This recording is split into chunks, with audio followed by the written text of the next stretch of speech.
Desa adat Tonja diamankan Satres Narkoba Polresta Denpasar membawa narkoba jenis sabu-sabu. Dari tersangka petugas mengamankan 0,67 gram sabu. Nyoman Gede Kamulyawan yang merupakan tokoh masyarakat sekaligus bendesa adat Tonja menjadi tersangka kasus penyalahgunaan narkoba. Dia ditangkap oleh jajaran Sat Narkoba Polresta Denpasar pada Jumat 26 Oktober 2018 lalu di seputaran Jalan Seroja Denpasar.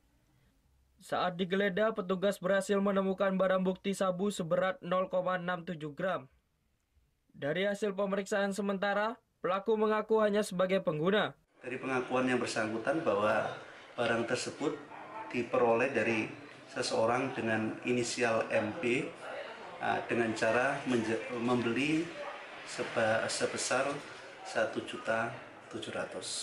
Kemudian dari pengakuan tersangka bahwa barang tersebut digunakan sendiri karena ada beban pikiran, dia menggunakan kurang lebih selama 6 bulan.